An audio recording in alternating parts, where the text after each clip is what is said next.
오늘 요한복음 18번째 설교인데 광야에서 외치는 자의 소리, 세례 요한에 관한 말씀을 증거하려고 합니다. 한번 따라서 하십시다. 광야에서 외치는 자의 소리. 이번 주간이 성탄 주간입니다. 기독교는 예수님을 믿는 종교입니다. 그냥 하나님만을 믿는 종교가 아니고 예수님을 믿는 종교입니다. 그냥 하나님만 믿는 종교는 무슨 종교예요? 유대교입니다. 유대교가 믿는 하나님이나 우리 기독교인이 믿는 하나님이나 똑같습니다. 하나님에게는 전혀 차이가 없어요. 물론 다른 종교가 믿는 하나님하고 우리 기독교가 믿는 하나님하고는 다릅니다. 이슬람 교도들이 믿는 알라 신하고 우리가 믿는 여호와 하나님하고 다릅니다. 그들은 같다고 주장을 하는데 그건 기독교인들을 현혹하기 위해서 일부러 그러는 거지, 이슬람 교도들이 믿는 알라 신과 유대교인이나 기독교인이 믿는 하나님하고는 다릅니다. 전혀 다른 신이에요. 속임수입니다. 그런데 유대교인이 믿는 하나님이나 기독교인들이 믿는 하나님은 똑같습니다. 그래서 우리가 그냥 하나님만 믿으면 기독교인이 되질 않아요. 유대교인이 돼요. 우리는 하나님을 믿을 뿐만 아니라 예수님을 믿습니다. 그래서 우리 기독교는 예수교 혹은 그리스도교 혹은 기독교라 이렇게 말하지 하나님교라 이런 말을 안 써요. 하나님의 교회란 간판을 걸고 있는 교회가 있는데 그건 다 이단입니다. 이건 기독교가 아니에요. 하나님의 교는 그 이단교예요. 기독교는 하나님을 믿을 뿐만 아니라 예수님을 믿기 때문에 반드시 그 앞에 예수교 혹은 기독교 혹은 그리스도교 이렇게 붙입니다. 이것만 기독교예요. 그런데 우리 기독교는 예수님을 믿는데 예수님을 어떻게 믿느냐? 예수님을 그리스도라고 믿는 겁니다. 아멘. 이게 기독교예요. 예수님을 믿기는 믿는데 예수님을 그리스도라고 믿지 않으면 기독교가 아니에요. 그래서 이걸 줄여서 예수 그리스도 이렇게 말합니다. 예수 그리스도 하는 말은 예수님이 그리스도시다. 이걸 그냥 줄여서 예수 그리스도 그러는 거예요. 예수 그리스도, 예수님이 그리스도시다. 이걸 믿는 게 기독교입니다. 아멘. 그렇기 때문에 우리 그리스도인들은, 기독교인들은 그리스도이신 예수님을 잘 알아야 돼요. 예수님을 그리스도로 믿는 게 기독교이기 때문에 그리스도이신 예수님을 잘 알아야 기독교를 제대로 알고 신앙생활을 제대로 하게 됩니다. 오늘 교회가 교회답지 못하고 오늘 기독교인들이 그리스도인답지 못한 결정적인 이유가 어디 있냐면 그리스도이신 예수님을 잘 모른다는 거예요. 예수님이 그리스도신데 그 그리스도이신 예수님이 누구신지 특별히 그리스도를 잘 모른다는 겁니다. 여기에 문제가 있어요. 자, 오늘 내용도 거기에 연관이 되는 내용입니다. 유대인들이 세례 요한에게 사람들을 보냈어요. 누굴 보냈냐고 하면 종교 지도자들을 보냈습니다. 제사장들과 레위 사람들을 보냈어요. 이 종교 지도자들을 세례 요한에게 보내서 세례 요한에게 묻습니다. 질문의 요지는 당신이 누구냐 하는 겁니다. 네가 누구냐? 구체적으로 묻습니다. 내가 그리스도냐? 내가 엘리야냐? 내가 그 선지자냐? 이렇게 묻습니다. 이런 질문을 하는 이유는 유대 사람들은 오랫동안 그리스도를 기다리고 있었습니다. 그리스도란 말은 히브리어 구약성경 용어인 메시아를 신약성경 용어인 헬란말로 번역한 게 그리스도예요. 이게 메시아란 말이에요. 유대 사람들은 오랫동안 메시아를 기다리고 있었어요. 그런데 구약 최후의 선지자인 말라기 선지자 이후 400년 만에 광야에서 어떤 사람이 놀라운 메시지를 전합니다. 사람들이 모여서 그분의 얘기를 듣고 회개도 하고 또 세례도 받아요. 이게 400년 만에 출현한 사람이에요. 그래서 사람들이 저분이 혹시 메시아인가? 아니면 엘리야인가? 왜냐고 하면 메시아가 오시기 전에 엘리야를 보내주시겠다고 예언되어 있어요. 그래서 그 엘리야인가? 아니면 그 선지자인가? 특별한 선자를 보내주겠다고 또 예언이 되어 있어요. 그래서 이 문제를 확인하려고 대표들을 보내던 겁니다. 제사장들과 레위 사람들을 직접 보내서 직접 묻습니다. 당신이 누구요? 당신이 그리스도입니까? 그때 세례 요한이 대답합니다. 아니다. 난 그리스도가 아니다. 그럼 당신이 엘리야입니까? 아니다 그래요. 그럼 당신이 그 선지자입니까? 아니라고 합니다. 그럼 당신이 누굽니까? 사람들이 우리를 당신에게 보내서 당신이 누구인지 가서 확인하고 오라고 해서 우리가 왔는데 우리가 가서 그 사람들에게 우리가 만나보니까 그 요한이라고 하는 사람이 이런 사람이더라 대답을 해줘야 되는데 이것도 아니고 저것도 아니고 그럼 당신이 누구요? 하고 물을 때 세례 요한의 대답이 나는 광야에서 외치는 자의 소리라 이렇게 대답을 합니다. 이게 세례 요한이 자기가 누구인지를 밝힌 대답이에요. 이게 무슨 말이에요? 지금 제가 쭉 설명했는데 무슨 얘기인지 알 수가 없지 않습니까? 자, 이 배경을 설명하면 이렇습니다. 우선 우리가 짚고 넘어가야 할 건 세례 요한이 오리라고 약속한 엘리야입니까? 아닙니까? 엘리야예요? 아니에요? 이 정도는 알아야지. 깊은 내용은 몰라도. 세례 요한이 약속된 엘리야예요? 아니에요? 아니에요? 엘리야예요? 몰라요. 알아야지 정도는 엘리야예요. 왜 그래요? 마태복음 11장에서 주님이 말씀하셨어요. 예수님이 오리라 한 엘리야가 곧 이 사람이니라. 제자들에게.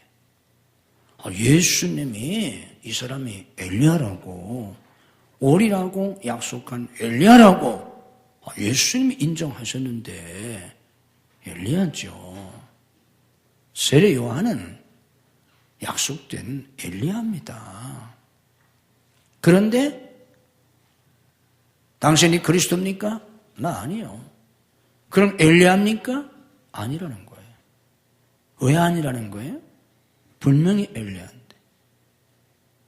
엘리야잖아요. 예수님도 엘리야라고 인정하셨지 않습니까? 왜 아니라는 거예요? 자, 이 배경을 설명하면 이렇습니다. 다시 원점으로 돌아가서 이스라엘 백성들은 메시아를 기다리고 있었어요. 그리고 성경 예언의 말씀을 통해서 메시아가 오시기 전에 엘리야를 보내신다는 것도 알고 있었어요. 그래서 세례 요한이 혹시 그리스도인가 아니면 엘리야인가 확인하려고 사람을 보냈어요. 그런데 그리스도도 엘리야도 아니라는 거예요. 그런데 세례 요한은 엘리야예요. 예언된 엘리야예요. 예수님도 인정하셨어요. 근데 아니라는 거예요. 왜 아니라고 합니까? 자, 여기 엘리야에 관한 예언의 말씀은 말라기 4장에 기록이 되어 있습니다. 말라기 4장 5절 6절에 기록이 되어 있는데, 보라, 여호와의 크고 두려운 날이 이르기 전에 내가 선지자 엘리야를 너희에게 보내리니 그가 아버지의 마음을 자녀에게로 돌이키게 하고 자녀들의 마음을 그들의 아버지에게로 돌이키게 하리라. 돌이키지 않으면 두렵건대 내가 와서 저주로 그 땅을 칠까 하노라 하시니라.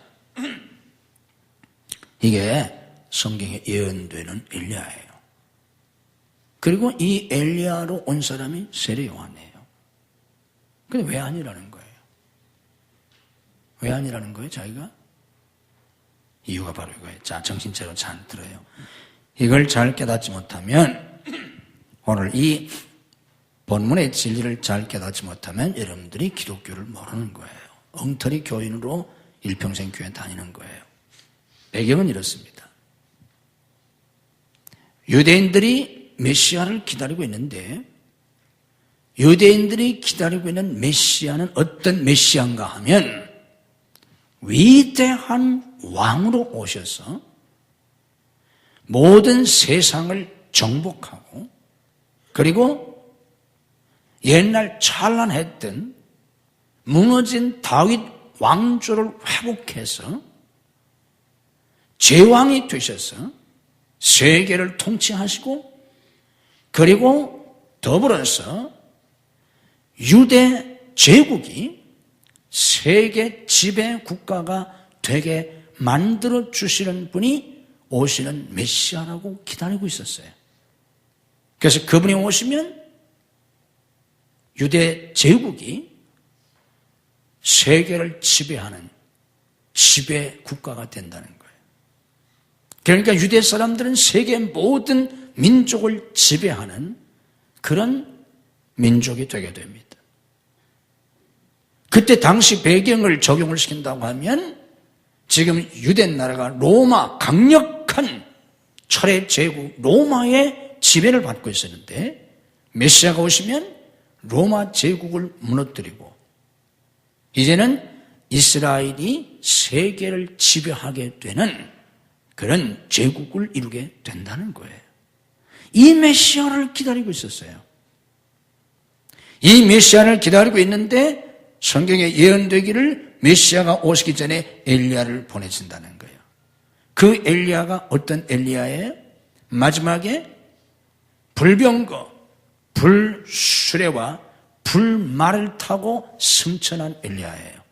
갈멜산에서는 하늘에서 불을 내려서 바알 선자와 아세라 선자를 850명을 죽인 사람이에요.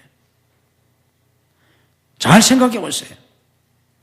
불수레를 타고 불말을 타고 승천한 그 엘리야, 우리라고 하는 엘리야는 바로 그 엘리야가 다시 온다는 거예요. 뭐로 온다는 거예요? 예수님의 앞잡이로서. 예수님의 앞잡이로서 그분이 오시고 그 뒤를 따라서 메시아가 오신다는 겁니다. 자, 그림을 그려보세요. 오늘 여기 성탄 그림을 잘 그려놨는데, 자, 그림을 그려보시라고. 불수레와 불말을 타고 예수님의 앞잡이로서 세례 요한이 나타납니다. 그리고 백성들에게 회개하라고 회개의 메시지를 전해요. 그러면 불수레와 불말을 타고 나타난 선지자 엘리야 뒤에 이제 주인공이 되시는 예수님이 메시아가 오시는데 어떤 모습으로 오시겠어요? 그림이 그려집니까?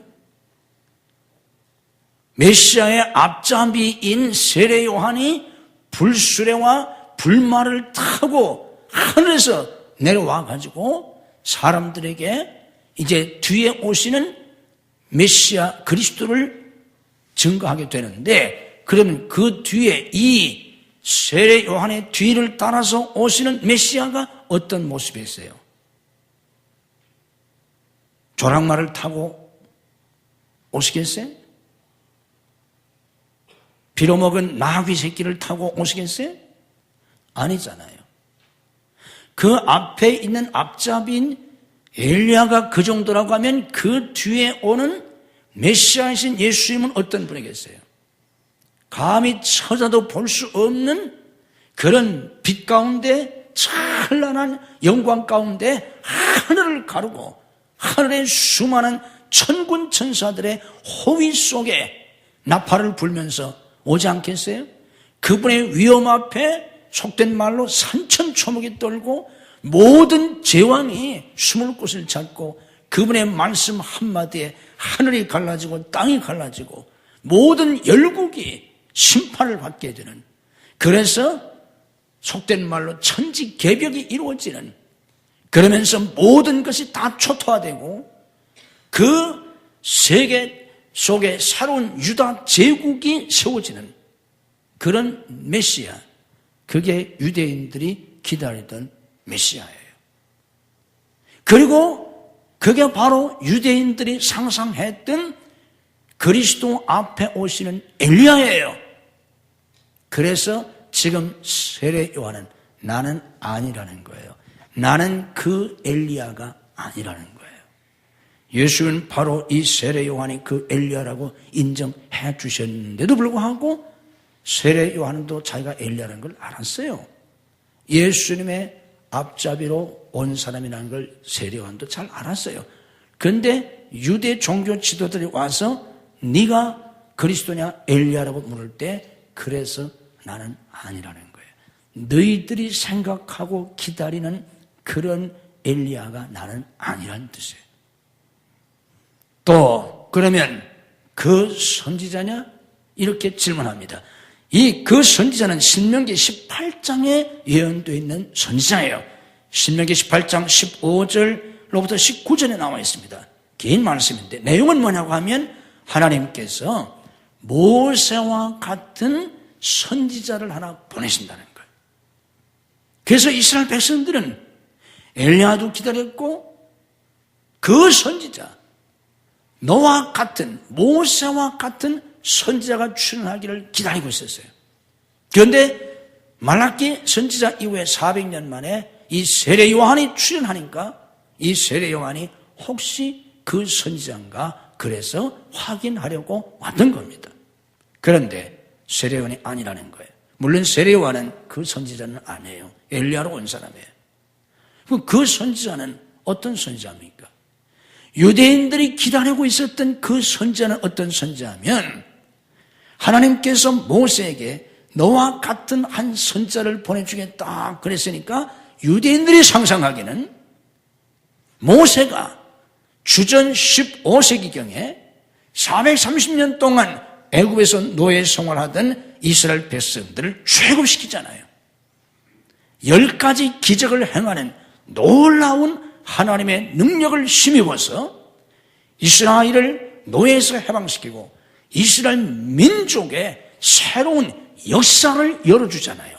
이게 모세잖아요. 그래서 모세와 같은 선자를 보내준다고 하니까 유대인들이 기대하고 있었던 것은 모세와 같은 그런 놀라운 능력을 가진 선지자가 나타나서 이스라엘의 운명을 바꾸어주는, 이스라엘의 역사를 바꾸어주는, 특별히 예수님 오실 때에 이스라엘은 로마의 식민지로서 압제 속에 살았어요. 고달픈 삶을 살았어요. 너무 힘든 삶을 살았어요. 이때 그런 선지자가 나타나서 400년 이상 애굽에서 노예 생활하던 이스라엘을 해방시켜준 것처럼 자기 민족의 역사를 바꿔주는 그런 선지자가 나타나기를 기대하고 있었던 겁니다. 요한은 그래서 나는 그 선지자가 아니라는 거예요. 그런데 막상 그 그리스도로 오신, 그 메시아로 오신 예수님은 어떤 예수님이셨습니까? 유대인들이 상상하고 기다리던 메시아와는 전혀 다른 모습의 메시아세요. 저 유대 땅 베들레헴 마후간에서 탄생하십니다. 이제 말씀을 드린 것처럼 예수님의 앞자리에서 엘리야가 하늘에서 불병거를 타고 불말을 타고 내려오고 그 뒤에 메시아가 하늘을 가르고 빛나는 영광 가운데 찬란한 감히 눈을 들어서 쳐다도 볼 수 없는 영광 가운데서 하늘의 천사들과 천지를 진동하는 그런 나팔 소리를 울려 퍼지게 하면서 하늘을 가르고 영광 중에 메시아가 예루살렘에 내려오실 걸로 기대를 하고 있었는데 막상 그분이 왔다는데 오신 줄도 몰랐어요. 저 베들레헴 촌구석에서 마옥간에서 탄생하셨어요.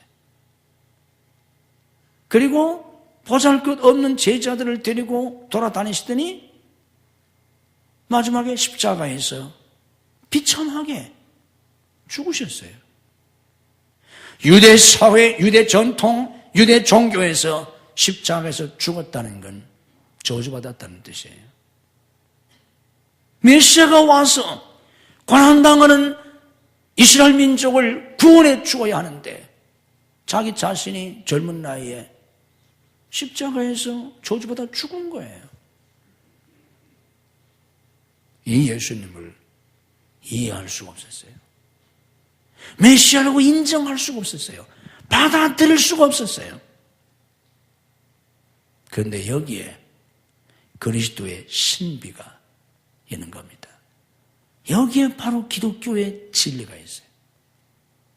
여기에 숨어있는 이 그리스도의 신비, 이 기독교 진리의 신비를 알지 못하면 오늘도 우리는 진정한 그리스도인이 될 수가 없어요. 교회가 될 수 없어요. 오늘 그래서 교회가 교회답지 못한 거예요. 이 신비를 알지 못하기 때문에. 그래서 오늘 목사나 교인이 그리스도인답지 못한 거예요. 문제는 뭡니까? 저 유대 땅 베들레헴 마옥간에 탄생하셔서 십자가에서 처참하게 죽으신 그리스도, 무슨 그리스도예요? 세상을 뒤엎을 수 있는 힘을 가지고 왕권을 가지고 오셔서 세상을 뒤엎고 모든 열국을 패하고 위대한 다윗 왕국을 세워준 그런 제왕으로서의 메시아가 아니라 이 세상에 오셔서 모든 사람의 죄와 허물, 모든 사람의 고난, 모든 사람의 슬픔과 고통과 모든 사람의 저주를 대신 한 몸에 대신 짊어지시고 한 마리의 희생이 되는 어린 양처럼 십자가에서 죽으신 예수님, 그분이 바로 성경이 예언하고 있고 실제로 오셔서 완성하신 메시아세요. 다시 말하면 자기 희생, 자기 죽음을 통해서 모든 사람의 죄값을 대신 치러주시고 대속의 은혜, 이걸 대속이라고 그래요. 대신 값을 치루었다 그 얘기예요. 대신 값을 치르고 건져주신 십자가 대속의 은혜를 통해서 그분이 우리의 구주가 되시는 그분이 바로 예수 그리스도라는 거예요. 유대 사람들이 기다리고 기다렸던 그런 메시아가 아니라, 왜 그렇습니까? 유대인들이 기다리고 있었던 것처럼 위대한 왕으로 오셔서 로마 제국을 한 칼에 무너뜨리고 그리고 찬란한 유대 왕국을 예루살렘에 세워주셨다고 할지라도 그 제국은 역시 망하고 말아요. 역사 속에 등장했던 무수한 제국이 그러했던 것처럼 그 제국은 또 망하고 말아요. 인류의 역사 속에 망하지 않은 제국이 어디 있습니까? 다 망합니다. 망했잖아요. 애굽 제국도 결국은 망하고 망했잖아요. 이스라엘을 70년 동안 포로 생활하겠던 강력한 제국이었던 바벨론 제국도 망하고 망하잖아요. 바벨론이 그렇게 망할 줄 누가 알았어요? 바벨론 제국도 바사 제국, 페르시아예요. 페르시아 제국이 일어나면서 망하잖아요. 이 바사 제국도 또 망하잖아요. 헬라 제국이 일어나면서 망하잖아요. 로마 제국이 일어나면서 망하잖아요. 다 망해요. 망하지 않는 제국이 없어요. 만약에 메시아이신 예수님이 이 땅에 오셔서 그 어떤 철보다 더 강한 로마 제국보다 더 강한 유대 제국을 이루어준다고 할지라도 또 망해요. 또 망하지 않으면 뭐 하겠어요? 망하지 않아도 소용이 없어요. 왜 그렇습니까? 힘으로 약한 자를 죽이고 짓누르고 힘으로 지배하는 그 제국에 그 제국이 무너지지 않는들 무슨 유익이 있어요? 거기에 평화가 있나요? 거기에 생명이 있나요? 거기에 행복이 있나요? 없어요. 수많은 사람을 짓밟고 지배하고 빼앗고 죽이고 힘으로 억누르는 그런 제국일 뿐이에요. 그 안에 생명도 평화도 행복도 없어요. 그래서 예수님이 그런 모습으로 오셔서 십자가에서 구속의 역사를 이루신 거예요. 인간은 이 예수님을 믿고 예수님이 십자가에서 날 대신해서 내 모든 죄를 대신 짊어지고 죽으신 걸 깨닫고 그 예수님을 믿어서 그 예수님을 내 구세주로 영접해서 구원받는 겁니다. 이게 기독교입니다.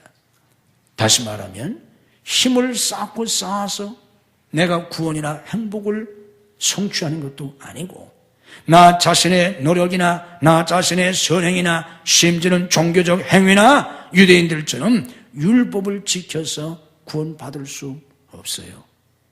이 예수님을 영접함으로 이 예수님을 믿고 이 예수님을 영접해서만 구원받습니다. 이게 기독교입니다. 그게 바로 요한복음 우리가 이미 공부한 1장 12절이에요. 영접하는 자, 곧 그 이름을 믿는 자들에게는 하나님의 자녀가 되는 권세를 주신다. 아멘.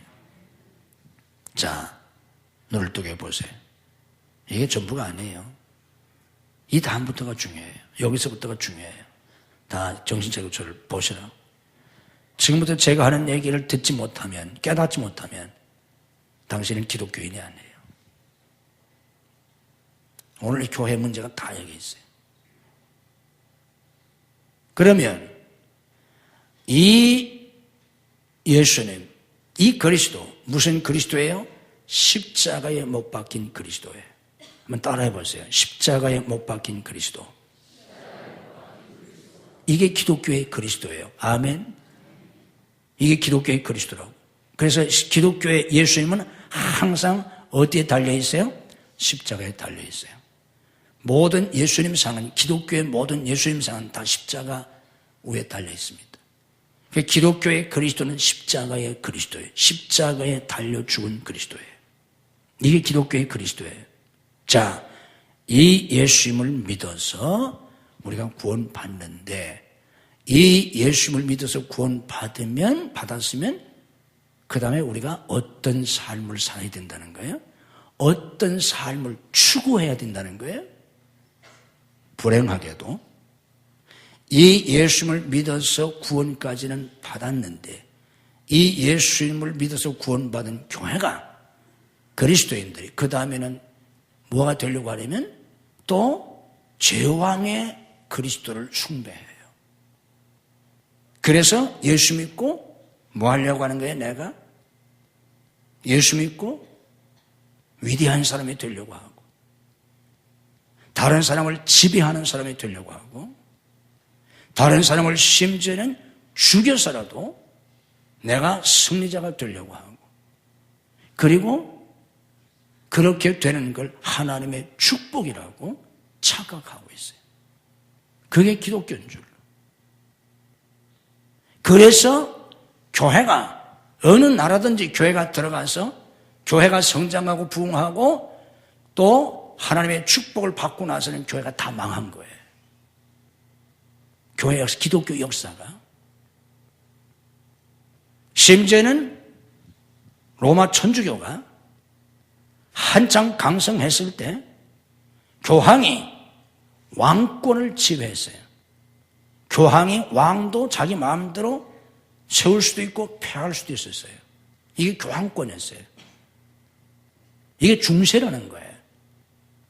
그 결과 어떻게 됐어요? 교회는 망했어요. 망했어요. 그래서 이건 아니다. 그래서 마틴 루터가 종교 개혁을 일으킨 게 오늘 개신교예요. 여기서 나온 게 무슨 얘기냐? 기독교는요, 십자가의 그리스도를 믿어서 구원받은 다음에 이제는 어떻게 사는 거예요? 내가 십자가의 진리로 사는 거예요. 예수님 말씀을 그대로 대입시키면 내가 내 십자가를 지고 주님을 따르는 삶이에요. 이게 교회고 이게 그리스도인이에요. 아무든지 나를 따라오리거든 자기를 부인하고 날마다 제 십자가를 지고 나를 쫓을 것입니다. 잘 들어요. 십자가의 그리스도를 믿어 구원받고 자기 십자가를 지고 주님을 따르는 종교가 기독교입니다. 아멘. 그러면 내 십자가를 지고 주님을 따른다는 게 뭐예요? 예수님이 그렇게 십자가에서 죽으셨던 것처럼 나를 부인하고 나를 희생하고 나를 죽이는 거예요. 자기 부인, 자기 희생, 자기 죽음을 통해서 생명의 역사를 일으키는 거예요. 잘 들어요. 오늘 내 신앙에 왜 힘이 없어요? 오늘 교회에 왜 힘이 없어요? 오늘 교회가 왜 세상에 영향력을 주지 못해요? 오늘 그리스도인들이 왜 세상에 나가서 힘이 없어요? 착각하지 말아요. 예수 믿고 복을 받지 못해서? 무슨 복? 세상 사람보다 뛰어난 복을 받지 못해서? 천만의 말씀. 교회가 세상을 지배할 수 있는 힘을 가졌을 때 교회는 항상 망했다는 걸 기억해야 돼요. 그게 축복이 아니에요. 타락이에요. 교회의 생명은 십자가에 있습니다. 십자가가 없으면 오늘 우리의 구원이 없어요. 생명이 없어요.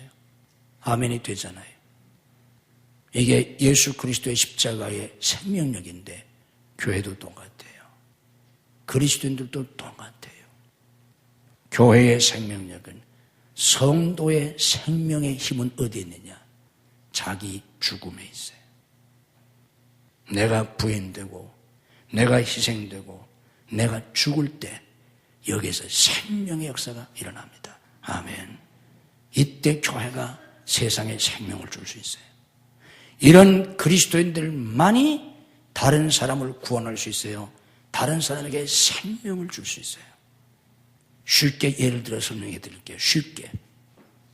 어떤 가정에 어떤 사람이 혼자 믿는다고 합시다. 그럼 가족 구원을 위해서 얼마나 기도를 하겠어요? 남편이 구원받지 못했다고 합시다. 꿈에도 소원이 남편 교회 나오는 거잖아.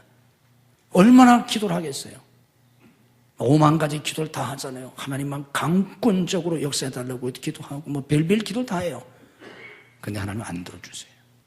아직도 안 나오잖아요. 하나님의 능력이 없으시나요? 다리를 분질러서 데려오든지 모가지를 끌고 데려오든지 하나님 얼마든지 하실 수 있잖아요. 안 하시잖아요. 왜 안 해요? 언제 나올 것 같아요? 언제 가정이 복받을 것 같아요? 언제 여러분이 성령을 받고 불을 받고 능력을 얻어서 귀신을 쫓아내고 가정의 역사는 모든 사탄을 쫓아내고 남편에게 역사는 모든 사탄을 쫓아내고 그때 나오리라고 생각하지요. 착각하지 말아요. 주님이 말씀하셨어요. 하늘의 미랄이 땅에 떨어져 죽지 않으면 하늘 그대로 있고 죽어야 많은 열매를 맺는다. 언제 가정이 복음화 될 수 있다고요? 언제 믿지 않는 남편이 나올 수 있다고요? 내가 하늘의 불을 받아가지고 남편에게 쏟아 부을 때? 아니에요. 내가 죽을 때, 내가 가족들을 위해서 죽을 때 가정 복음화가 이루어집니다. 아멘도 안 하잖아. 착각하지 말아요. 오해하지 말아요. 하늘의 능력을 받아서 내가 남편을 지배할 때 남편이 송아새끼처럼 아내한테 끌려 나올 줄 아세요? 아니에요. 남편을 위해서 아내가 죽을 때 남편이 나올 수 있어요. 아멘 또 안 하시잖아. 죽고 싶지 않다 그 말이잖아. 뭐가지 끌고 나오고 싶다 그 말이잖아. 안 나와요. 죽을 때까지 기도해봐 나오나. 감히 제가 목사로서 담임 목사로서 힘들지만 여러분에게 주님의 이름으로 권면합니다. 남편을 위해서 죽으세요. 남편을 위해서 죽으시라고. 아멘도 안 하잖아. 한 번 더 할 때 죽으세요. 남편을 위해서 죽으세요. 그래야 남편 살려. 그래야 남편 구원해. 당신이 죽어봐. 남편 교회 나와. 하나님이 그 생명 구원하세요. 착각하지 말아요. 기독교의 생명력은 십자가에 있어요. 그리고 그 십자가는 자기 죽음을 가리키는 거예요. 아내가 죽어야 남편 구원받아. 그럼 남편 살릴 수 있어요. 반대로 남편도 똑같아요. 아내를 위해서 남편이 죽어야 돼요. 남자들은 더하면 안 하잖아. 아내를 위해서 남편이 죽어야 아내가 삽니다. 아내를 살릴 수 있어요. 자식을 위해서 부모가 죽어야 돼요. 착각하지 말아요. 내가 너한테 잘못한 게 뭐가 있냐고, 못해준 게 뭐가 있냐고, 이 죽일 놈아. 내가 너한테 돈 한 번 안 준 적 있냐, 용돈 한 번 안 준 적 있냐, 등록금 한 번 안 대준 적 있냐, 과외 한 번 안 해준 일 있냐, 제일 비싼 과외 시켜줬고, 간식 한 번 안 준 적 있냐, 제일 좋은 우유 먹여줬고, 제일 좋은 과일 먹여주고, 유기농 먹여줬고, 이 망할 놈아. 그런데 왜 그러냐? 그러면 애를 절대 살릴 수 없어요.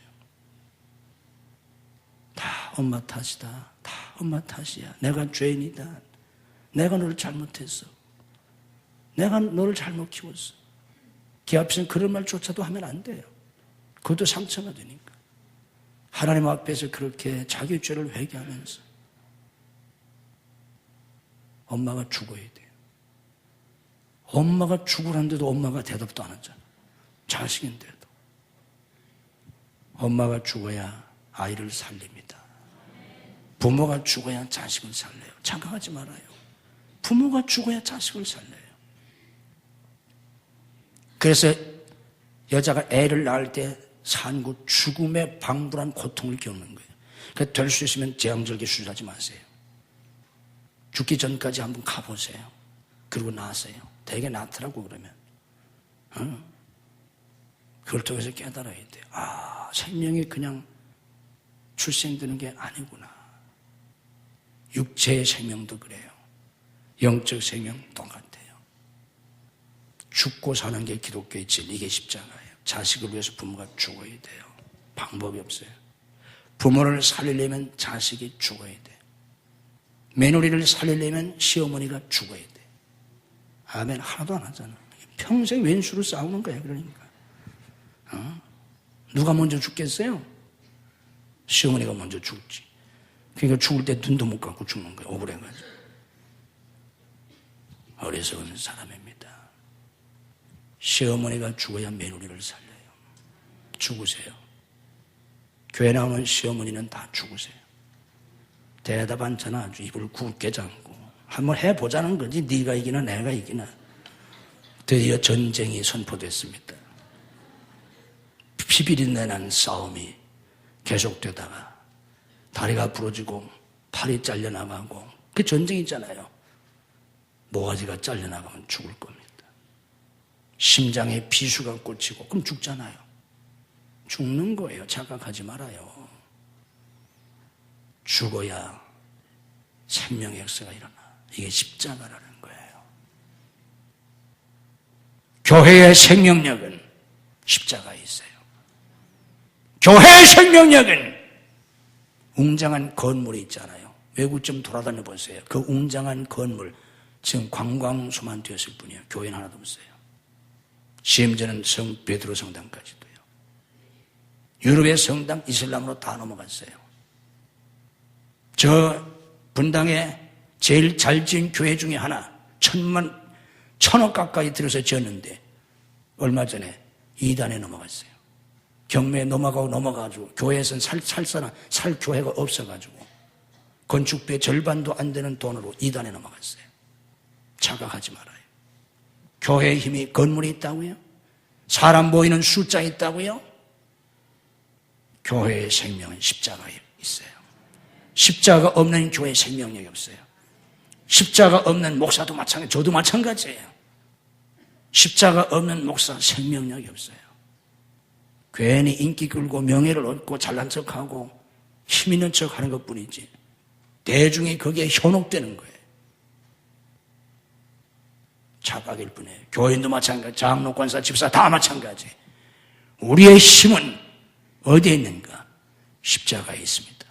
그리고 그 십자가의 핵심은 내가 죽는 거예요. 아멘. 내가 죽을 때 생명의 역사가 일어나요. 부활의 역사가 일어나요. 이게 십자가의 진리예요. 유대인들은 전혀 깨닫지 못했습니다. 우리는 이 십자가의 진리를 예수님에게서 배우고 이런 삶을 살아서 가정이 살고 교회가 살고 공동체가 살고 국가가 세계가 살아야 합니다.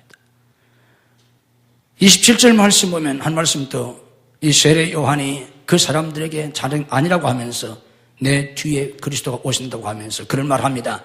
나는 그의 신발끈을 풀기도 감당하지 못하겠노라. 구역 성경에 신들매도 감당하지 못한다. 그렇게 번역을 했는데 그의 신발끈을 풀기도 감당하지 못한다. 요한복음 3장 30절에서 이렇게 말합니다. 그는 흥하여 하겠고 나는 쇠하여 하리라. 무슨 얘기입니까? 예수 믿는 삶은 나 자신을 뒤로 하고 예수님을 앞세우고 나 자신을 낮추고 바닥에 땅에 티끌처럼 나를 낮추고 예수님을 높이고 나를 죽이고 예수님을 살리고 나를 없애고 예수님을 나타내는 게 그리스도인의 삶이에요. 나 살기 위해서 예수 믿는 게 아니에요. 처음엔 내가 생명을 얻기 위해서 예수 믿어요. 구원받기 위해서. 그러나 예수 믿고 나서는 나 살려고 예수 믿는 게 아니에요. 내 영광을 드러내려고 내가 높아지려고 예수 믿는 게 아니에요. 생명까지 주신 그 예수님, 그 예수님을 높이기 위해서 사는 거예요. 그 예수님의 영광을 위해서 사는 겁니다. 아멘. 바울의 고백을 한다면 내가 살든지 죽든지 내 몸에서 그리스도가 존귀되기를 바란다. 내가 몸으로 있든지 거하든지 떠나든지 주님을 기쁘시게 하는 자 되기를 힘쓴다. 내가 죽고 사는 거 아무 상관없어요. 나 같은 거 죽으면 어떻고 뭐 안 죽으면 뭐 하겠어? 어떻게 했어? 무슨 상관이 있어? 그게 우리의 관심사가 아니에요. 예수님이 죽어도 내가 살겠다고 하는 게 아니에요. 나는 죽어도 예수님을 높이려고 하는 거예요. 예수님만 드러내려고 하는 거, 예수님의 영광만을 추구하는 거, 그게 기독교입니다. 그게 그리스도인의 삶입니다. 세례요한은 그래서 나는 그리스도 아니고 예수님 신발끈도 풀 자격도 없는 사람이고 그는 흥하여 하겠고 나는 쇠하여 하리라 그랬어요. 이 세례 요한을 예수님이 뭐라고 말씀하십니까? 여자가 낳은 자 중에 세례 요한보다 큰 이가 없다고 그랬어요. 이런 삶을 살았던 세례 요한, 그래서 30세 젊은 나이에 감옥에서 목 잘려 순교당했던 세례 요한을 예수님께서는 여자가 낳은 자 중에 가장 위대한 사람이라고 칭찬해 주셨습니다. 이게 하나님 앞에서 인정받고 평가받고 영원한 멸류관을 받는 성도들입니다. 이런 삶을 살 수 있는 여러분들이 되시기를 주님의 이름으로 축복합니다. 우리에게 생명을 주시려, 영생을 주시려, 지옥에서 천국으로 인도하시려고 예수님이 이 땅에 오셨어요. 위대한 제왕의 모습으로 하늘을 가르고 천군 천사의 호의 속에 천지진동할 나팔을 불며 이 세상에 등극하신 예수님이 아니라 아무도 모르는 저 유대 베들레헴 시골 구석 마옥간에서 초라한 모습으로 그렇게 오셨나이다. 그리고 십자가에서 저주받아 십자가에 못 박혀 죽으셨나이다. 주님은 왜 그렇게 하셨습니까? 위대한 왕으로 오셔서 열국을 무너뜨리고 위대한 메시아 제국을 이루어주기를 고대했던 이스라엘의 열망을 여지없이 무너뜨리시고 주님은 왜 그렇게 하셨나이까? 예수님이 그렇게 아담이요 모든 인간의 죄를 대신 짊어지고 죽지 아니하시면 생명의 길이 없기에 영생을 얻을 길이 없기에 주님은 그렇게 하셨나이다. 십자가의 그리스도를 깊이 깨닫게 하시옵소서. 십자가의 그리스도가 참된 그리스도시요 우리의 구세주인 것을 깨닫고 그 예수님을 믿게 하시옵소서. 그 예수님을 믿어서 영생을 얻게 하시옵소서. 그 예수 믿고 구원받은 저희들이 이제는 우리도 우리의 십자가를 지고 주를 따르게 하시옵소서. 십자가의 진리만이 구원의 진리요 생명의 진리요 평화의 진리요 행복의 진리요 부활의 진리요 영광의 진리인 것을 깨닫게 하시옵소서. 내가 내 십자가를 지고 죽어야 다른 사람을 살릴 수 있고 가정을 살릴 수 있고 교회를 살릴 수 있고 민족을 살릴 수 있고 내가 희생되고 죽어야 평화를 만들 수 있고 행복을 이룰 수 있고 그리고 부활의 찬란한 역사가 일어난다는 것을 저희들이 깨달을 수 있게 하시옵소서. 그는 흥하여 하겠고 나는 쇠하여 하리라. 내가 죽고 예수님이 나타나는, 나는 없고 예수님이 나타나시는, 내 영광이 아니라 예수님의 영광을 추구하는 주님을 높이며 주님을 자랑하며 주님의 영광을 위해서 살든지 죽든지 무엇을 하든지 주님의 영광을 위해서 살아갈 수 있는 저희들 되게 하시옵소서. 그런 믿음 갖기를 원합니다. 믿음으로 가슴에 손을 얹습니다. 우리 속에는 모든 죄악을 용서하시고 우리 속에는 모든 야망을 깨뜨려 주시고 우리 속에는 모든 세상적인 욕심을 내려놓게 하시고 우리의 깊은 상처를 치유하시고 우리의 모든 두려움과 근심과 걱정을 물리쳐 주시고 우리 속에 있는 모든 슬픔과 탄식을 물리쳐 주시고 낙심과 절망을 물리쳐 주시고 주님께서 성령으로 채워 주시옵소서. 내가 나선 예수 그리스도를 명하노니 우리 속에는 이 모든 것들이 다 물러갈지어다. 떠나갈지어다. 오 주님, 주님 앞에 믿음으로 손을 듭니다. 우리의 손 주님이 붙잡아 주시지 아니하시면 희망이 없습니다. 쓰러질 수밖에 없고 넘어질 수밖에 없고 방황할 수밖에 없습니다. 오 주님, 피 묻은 손을 붙잡아 주셔서 우리 손에 주님의 피가 묻어 있게 하시고 능력의 손으로 붙잡아 주시고 인도해 주셔서 이제는 내가 사는 것이 아니라 주님이 사시고 주님이 걸음걸음 인도하시고 때마다 일마다 사건마다 걸음마다 주님이 역사하셔서 주님의 영광을 보게 하시옵소서. 주님이 나타나시옵소서. 주님의 능력으로 승리하게 하시옵소서. 복음의 도구로 우리를 써주시옵소서. 우리 자녀들을 세워주시옵소서. 머리머리에 안수하시고 오늘도 하늘의 신령한 은혜와 은사와 복으로 채워주시옵소서. 영육을 강건케 하시옵소서. 심령을 치유하시고 육신을 치유해 주옵소서. 믿음으로 아픈 곳에 손을 씁니다. 주님의 능력의 손으로 치유해 주옵소서. 내가 나사렛 예수 그리스도를 명하노니 우리를 괴롭히는 모든 병만은 다 물러갈지어다. 예수님의 이름으로 치유될지어다. 예수님의 건강이 회복될지어다. 예수님의 이름으로 영육이 강건할지어다. 가정마다 속히 인가오되시켜 주옵소서. 행복한 가정, 행복한 부부, 복된 자녀들이 되게 주시옵소서. 가정을 파괴하려고 하는 모든 사단의 세력을 물리쳐 주시옵소서. 내가 나사렛 예수 그리스도를 명하노니 가정을 파괴하려고 하는 모든 사단의 세력은 다 물러갈지어다.